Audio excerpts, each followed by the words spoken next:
Hello guys, welcome to my YouTube channel. My name is Harjeet Kaur. हम कर रहे थे लूसेंट जीके और उसमें हमारा मिडिवल हिस्ट्री चल रहा है और आज हम शुरू करेंगे एडमिनिस्ट्रेटिव रिफॉर्म से। लास्ट हमने किया था खिलजी डायनेस्टी की शुरुआत करी थी, जिसमें हमने जलालुद्दीन खिलजी के बारे में पढ़ा था और अलाउद्दीन खिलजी के बारे में थोड़ा सा करा था। और आज हम अलाउद्दीन खिलजी के ही एडमिनिस्ट्रेटिव रिफॉर्म्स के बारे में पढ़ेंगे। अलाउद्दीन खिलजी ने जो पहले नोबल्स ने कुछ प्रॉब्लम्स क्रिएट करी थी, उनको अवॉइड करने के लिए इन्होंने इशू करे थे 4 ऑर्डिनेंसेस। इसमें से जो फर्स्ट ऑर्डिनेंस था उसका एम था कि जितने भी रिलीजियस इंडोमेंट्स हैं या लैंड की फ्री ग्रांट्स दी जाती है, रिलीजियस इंडोमेंट्स की रिलीजन के नाम पे जो पैसा दिया जाता है या फिर लैंड्स के लिए जो फ्री ग्रांट्स दी जाती है, उन सबको कॉन्फिस्केट करना, अपने कब्जे में करना। सेकेंड ऑर्डिनेंस के थ्रू जो अलाउद्दीन थे उन्होंने स्पाई सिस्टम को रीऑर्गेनाइज किया था।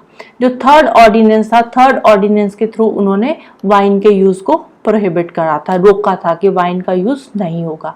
फोर्थ ऑर्डिनेंस के थ्रू जो अलाउद्दीन थे उन्होंने इशू किया था कि जो नोबल्स है अब से वो सोशल गैदरिंग्स नहीं करेंगे, और साथ ही साथ उन्होंने जो इंटरकास्ट मैरिज था उसको भी रोका था। उन्होंने बोला था कि उनकी परमिशन के बिना अब इंटरकास्ट मैरिजेस नहीं हो सकती।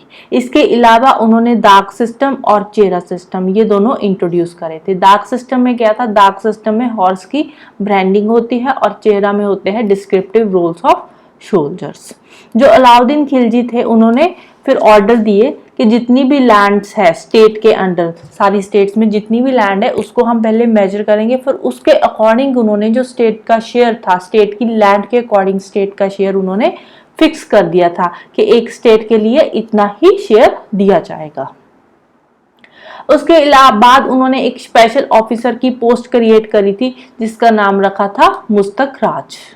और इसका काम क्या था स्पेशल ऑफिसर का, और यू कैन से मुस्तक राज का काम था कलेक्शन ऑफ रेवेन्यू।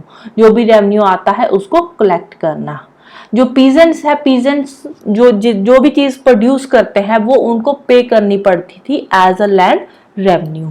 जो अलाउद्दीन थे, अलाउद्दीन ने फिर जितनी भी कमोडिटीज थी, कमोडिटीज के जो रेट थे वो फिक्स कर रखे थे। कमोडिटीज की जो कॉस्ट थी वो कॉस्ट उन्होंने फिक्स कर रखी थी, और इसके लिए उन्होंने दिल्ली में 3 मार्केट्स सेटअप करी थी। कौन कौन सी थी? जो पहली मार्केट थी वो थी फूड ग्रेन्स के लिए, और जो सेकंड मार्केट थी वो थी कॉस्टली क्लॉथ्स के लिए, और थर्ड मार्केट थी for horses, slaves and kettles के लिए। तो 3 मार्केट्स इन्होंने रखी थी और कमोडिटीज की जो कॉस्ट थी वो फिक्स कर दी थी। और हर मार्केट में जो एक हाई ऑफिसर होता था जो उस मार्केट का कंट्रोल करता था। जैसे फूड ग्रेन्स की मार्केट है तो फूड ग्रेन्स की मार्केट पे कंट्रोल करने के लिए एक हाई ऑफिसर होता था जिसका नाम था शाहना। हाई ऑफिसर को बोलते थे शाहना। और ये जो शाहना था ये एक रजिस्टर में पूरे मर्चेंट्स का रिकॉर्ड मेंटेन करके रखता था, और साथ ही साथ शॉपकीपर्स और जो प्राइसेस आते हैं उन पे स्ट्रिक्टली कंट्रोल करता था। ऐसे नहीं है कि कोई शॉपकीपर धक्के से ही हाई रेट पे चीजें बेच रहा है, नहीं, उस पर स्ट्रिक्टली कंट्रोल किया जाता था, शॉपकीपर्स पे भी और प्राइसेस पे भी। और मार्केट को प्रॉपर्ली चेक करने के लिए 2 ऑफिसर्स और होते थे। कौन कौन से? एक तो था दीवाने रियासत और दूसरा था शाहनाए मंडी। जितनी भी गुड्स सेल के लिए आती थी वो सारी की सारी ओपन मार्केट में आती थी, और इस ओपन मार्केट को बोलते थे सराय अदल। इसके अलावा जो अलाउद्दीन खिलजी थे उन्होंने बहुत सारे फोर्ट्स भी बनाए थे, जिनमें से जो मोस्ट इम्पोर्टेंट फोर्ट है उसका नाम है अलाई फोर्ट।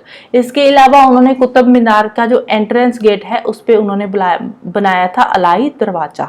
तो ये इंपॉर्टेंट हो जाता है एग्जाम पॉइंट ऑफ व्यू से कि जो अलाई दरवाजा है वो किसका एंट्रेंस गेट है।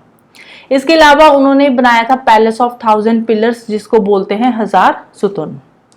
जो अलाउद्दीन खिलजी थे ये आर्ट एंड लर्निंग को बहुत पसंद करते थे, इसीलिए अमीर खुसरो जो पोएट एंड म्यूजिशियन था वो उनका फेवरेट कोर्ट पोएट था। 1316 में अलाउद्दीन की डेथ के बाद जो मलिक कफूर था, मलिक कफूर तो को बोलते थे 1000 दिनारी, तो वो उनकी गद्दी पे आकर बैठ गया था। कफूर ने अपने मरने से पहले उन्होंने शहाबुद्दीन अलाउद्दीन का ही बेटा था, तो उसको उन्होंने नॉमिनेट किया था एज अ किंग।